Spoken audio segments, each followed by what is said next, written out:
56% of game developers currently believe that the VR gaming market is in decline. There's a massive gap in the industry when it comes to developing games for the hardware, and there's a large barrier of entry that players need to overcome before they can actually even start playing. With headset costs being prohibitively high for way too many people, and VR game sales being way too low for developers to actually pursue making a game, is VR dead before it even had a chance to take off? Let's find out. VR gaming has been hit or miss since it literally hit the scene. Everybody remembers when Oculus Rift first became a thing, and it was this brand new technology that was gonna blow everybody away because you were finally gonna be able to step inside the game. Of course, the Virtual Boy exists for those that remember it, but that's a completely different scenario when it actually comes to modern virtual reality gaming. The problem is this: virtual reality is not yet ready for the masses. Let me explain that for a second. Of course, anybody can go to their local store or go on Amazon or whatever and order a VR headset, and they'll be in a game, honestly, within minutes of setting it up. The problem is that a lot of people aren't actually able to play VR because of certain limitations of, like, their brain. For example, a lot of people just can never overcome the motion sickness of VR. Some people put on the headset and within 30 seconds, they feel like they're gonna collapse and projectile vomit literally across the entire room. It's something that virtual reality developers are trying to overcome by making a lot of features like being able to change the perception and things like that, but some people just don't have it, and they'll never be able to experience a virtual reality game. These people are not the people where it's a problem. The actual problem of virtual reality gaming comes from the wider scope of it just costs too much damn money. Now, obviously, Facebook is trying to break through this price point dilemma by offering a VR headset that's available to many more people at a much better price point.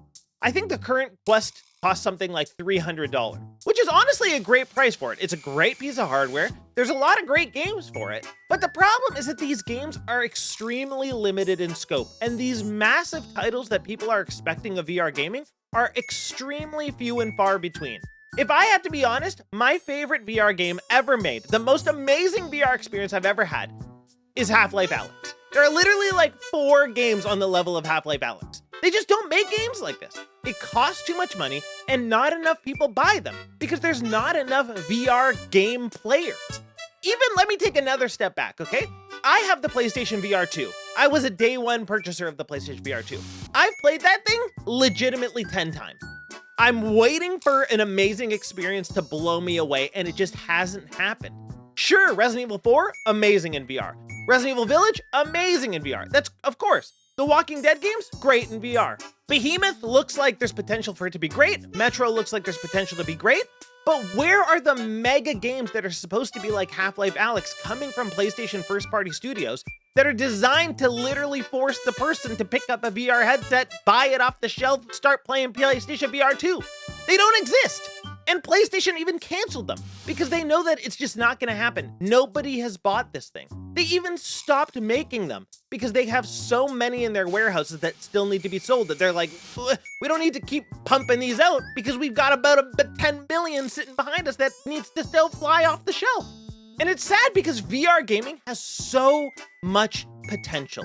When you actually first strap on a VR headset for the first time, I'm talking about literally for the first time, you put on a VR headset, it feels like Ready Player One. You're transported to this world and you're like, holy guacamole, man, this is unreal. It feels like you're there. But the problem is that those experiences of feeling like you're there are gone. There's none of them. Like, sure, there's some tech demos that get you excited a little bit, but then once you're really like, okay, now let me actually play a game. Let me play a game that feels like, oh my God, that gives me the kind of experience that I get from playing a regular game, except give me that in VR. Give me Half-Life Alyx. And then, yeah, your option is Half-Life Alyx. And other than Half-Life Alyx, you're basically like, what do I do with this? Do I play Gorilla Tag? Do I play VR Chat? Do I play Among Us VR with the same 30 people because nobody actually has one of these headsets? Like, that's kind of what it's come down to. And every single time Facebook is like, hey, we'll offer it, here's the new Meta Quest, even lower price, even more features. Sure, it's getting more and more people to put on a headset, but is it getting more developers to develop games for it? Unfortunately not. And yeah, there are a lot of these small types of games that continuously come out, like Phasmophobia is on VR and that's fun and everything, but that's a game that's been out for like 7 years.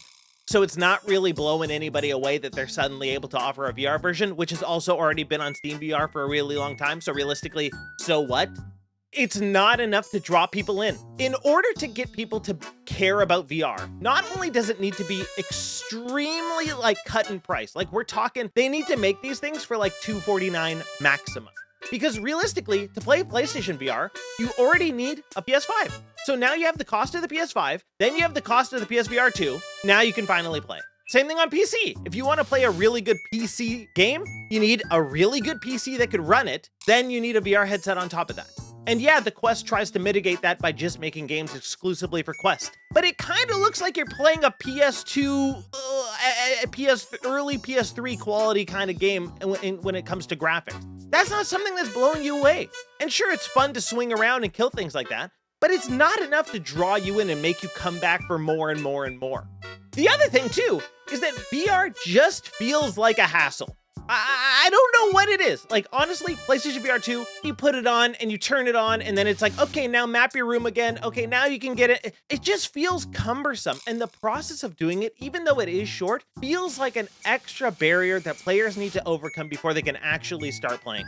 Every time I think about VR, I'm held back because I know, like, oh, I have to put it on. I have to make sure the eyes feel right. I have to make sure it feels right on my face. Okay, now I have to make sure it detects the room properly. Okay, now I have to make sure this. Okay, now am I locked in? Okay, now I'm good. It just feels so many steps to be able to actually enjoy myself. And then also, if I want to look at my phone for 2 seconds, can't. Have to like lift it up, take it. It's just such a hassle. Everything about it feels like a hassle. And it's just another thing that pushes people away from actually playing it. If we're able to actually see the numbers of how many PlayStation VR 2 users there are on PlayStation that continuously play their headset, I'm gonna guess it's literally under 1,000 people are actively playing their PlayStation VR 2. And it's sad because there is the potential for quality there. There's a lot of potential. I think Behemoth, also the upcoming game for PlayStation VR 2, is going to be a great game. I think Metro VR is going to be a great game. I think there's a possibility that those games will be Half-Life Alyx type experiences. And that'll be great for the people that actually play them, but will that be enough to draw new people in? I don't think so. I really don't think so. And that's also why developers are just not making games for VR. Only 13% of developers could see their company actually developing a VR game within the next 5 years. Only 13%. Nobody cares. 88% of developers said that VR market's biggest enemy is that it has an extremely limited audience reach and market size. They know that even if they make a great game, nobody is going to buy it. They can spend years and millions of dollars developing this incredible experience, and it's going to reach a maximum of like 30,000 people. They just won't make their money back. It doesn't make sense for them to pursue it. Until that cost comes down or the player base expands massively, we're not going to see any sort of big support for VR. And PlayStation VR 2 was supposed to be the thing that got people and got more studios making VR games. VR has so much potential and it'll never be realized because of the cost and because of the audience. Is VR dead before it even started? Kind of.